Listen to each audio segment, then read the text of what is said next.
நண்பர்கள் அனைவருக்கும் வணக்கம். நம்ம இந்த வீடியோவில் என்ன பார்க்க போகிறோம்னாக்கா, டிஎன்யூஎஸ்ஆர்பி, டிஎன்பிஎஸ்சி, ஆர்ஆர்பி போன்ற போட்டித் தேர்வுகளில் கேட்கப்படும் மிக முக்கிய 50 வினாக்கள் தான் இந்த வீடியோவில் பார்க்க போகிறோம். வீடியோக்குள்ளே போகிறதுக்கு முன்னாடி நம்ம சேனலை புதுசாக பார்க்குறவங்க சப்ஸ்கிரைப் பண்ணி வச்சுக்கோங்க. கூடவே தெரிகிற பெல் பட்டனையும் கிளிக் பண்ணிக்கோங்க. அப்போ தான் நம்ம போடுற வீடியோ உடனுக்குடன் உங்களுக்கு நோட்டிஃபிகேஷனாக வரும். வாங்க வீடியோக்குள்ளே போகலாம். ஃபஸ்ட் கொஸ்டின் பாருங்கள். உலகில் எத்தனை வானிலை ஆராய்ச்சி மையங்கள் உள்ளன? உலகில் எத்தனை ஆராய்ச்சி மையங்கள் உள்ளன அப்படின்னு கேட்டிருக்காங்க. 12,500 வானிலை ஆராய்ச்சி மையங்கள் உள்ளன. புயல் பற்றிய எச்சரிக்கை கொடுக்க துவங்கிய ஆண்டு எப்போது அப்படின்னு பார்த்தீங்கன்னா 1886ஆம் ஆண்டு முதல் புயல் பற்றிய எச்சரிக்கை கொடுக்க துவங்கியிருக்கு. இந்தியாவில் எவ்வளவு உயரம் வரையில் காற்றை பற்றிய புள்ளி விவரத்தை அறிய இயலும் அப்படின்னு பார்த்தீங்கன்னா 20 கிலோமீட்டர். கஃபீன் இல்லாத ஊட்டச்சத்து பானம் எது அறிமுகப்படுத்தியவர் யார்? உர்சா. இதனை அறிமுகப்படுத்தியவர் ரமேஷ் சௌஹான், பிஸ்லரி நிறுவனத்தினுடைய நிறுவனர் இவர். அமெரிக்காவில் தேர்ந்தெடுக்கப்பட்ட ஒரே கத்தோலிக்க ஜனாதிபதி யார்? John F Kennedy. மஞ்சள் ஆறு என அழைக்கப்படும் ஆறு எது?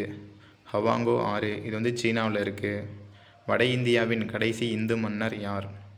ஹர்ஷர். இந்திய நெப்போலியன் என அழைக்கப்பட்டவர் யார்? சமுத்திரகுப்தர். இதெல்லாம் பிசி எக்ஸாமில் அடிக்கடி கேட்கப்படக்கூடிய கொஸ்டின் இது. டெல்லியை ஆட்சி செய்த முதல் பெண்மணி யார்? ரசியா பேகம். இதுவும் ஒரு ரிப்பீட்டட் கொஸ்டின் தான். உலகில் மிக அதிகமான இஸ்லாமியர்கள் வாழும் நாடு எது அப்படின்னு பார்த்தீங்கன்னா இந்தோனேஷியா. 3 தலைநகரங்களை கொண்ட நாடு தென்னாப்பிரிக்கா. உலகிலேயே மிகவும் பெரிய தேசிய கொடி கொண்ட நாடு எது அப்படின்னு பார்த்தீங்கன்னா டென்மார்க். கடல்களின் எஜமானி என அழைக்கப்படும் நாடு இங்கிலாந்து. காவல்துறையில் முதலில் பெண்களை சேர்த்த நாடு எது அப்படின்னு பார்த்தீங்கன்னா பிரிட்டன். மர்ஜென்சியின் விளைவுகளை கண்டறிய அமைக்கப்பட்ட கமிஷன் ஷா கமிஷன். சீக்கியர்களுக்கு எதிரான கலவரத்தை விசாரிக்க அமைக்கப்பட்ட கமிஷன் நானாவதி கமிஷன். டிஎன்பிசி படிக்கிறவங்களா இருந்தாங்கன்னா இதை பார்த்து வச்சுக்கோங்க. இந்த கொஸ்டின். நாட்டின் முதல் ஊழல் குற்றச்சாட்டான முந்த்ரா ஊழலை விசாரிக்க அமைக்கப்பட்ட கமிஷன் சாக்லா கமிஷன். நேதாஜி சுபாஷ் சந்திர போஸை பற்றி கண்டறிய அமைக்கப்பட்ட கமிஷன்கள் எவை அப்படின்னு கேட்டாங்கன்னா Shah Nawaz commission, Khosla commission, justice Mukherjee commission. Ayodhya Babar மசூதி இடிப்பு விவகாரத்தை விசாரிக்க அமைக்கப்பட்ட கமிஷன் எது? லிபாரன் கமிஷன். சேது சமுத்திரம் கால்வாய் பற்றிய கண்டறிய அமைக்கப்பட்ட குழு ஆர்கே பச்சோரி கமிட்டி. ராஜீவ்காந்தி படுகொலையின் உண்மை நிலவரத்தை கண்டறிய அமைக்கப்பட்ட கமிஷன் ஜெயின் கமிஷன். பிற்படுத்தப்பட்டவர்களுக்கான இடஒதுக்கீடு பற்றி கண்டறிய அமைக்கப்பட்ட கமிஷன் மண்டல் கமிஷன். இந்தியாவினுடைய பரப்பளவு எவ்வளோன்னு பார்த்தீங்கன்னா 32,87,663 சதுர கிலோமீட்டர்.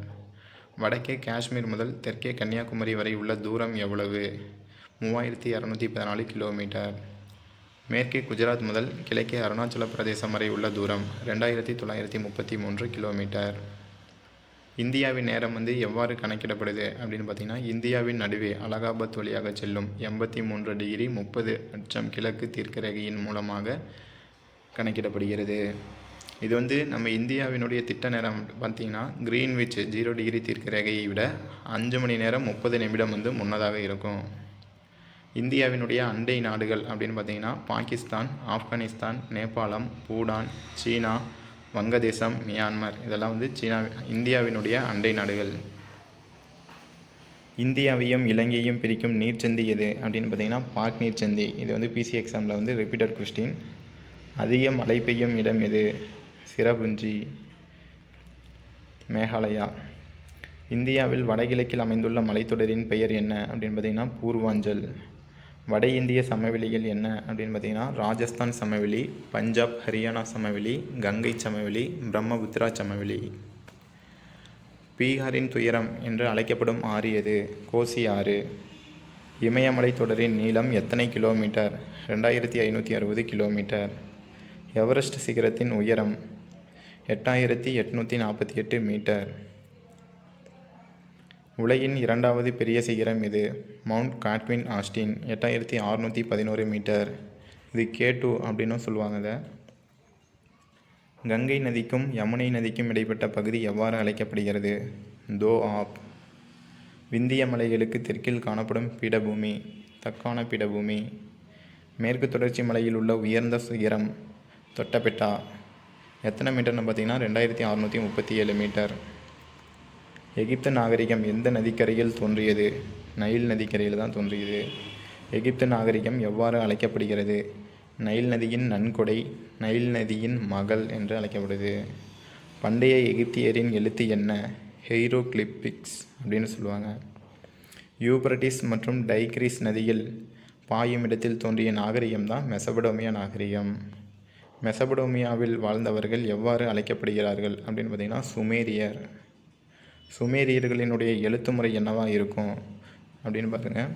சுமேரியர்களினுடைய எழுத்து முறை அப்பு வடிவில் உள்ள க்யூனிஃபார்ம் எழுத்து முறை அப்படின்னு சொல்லுவாங்க.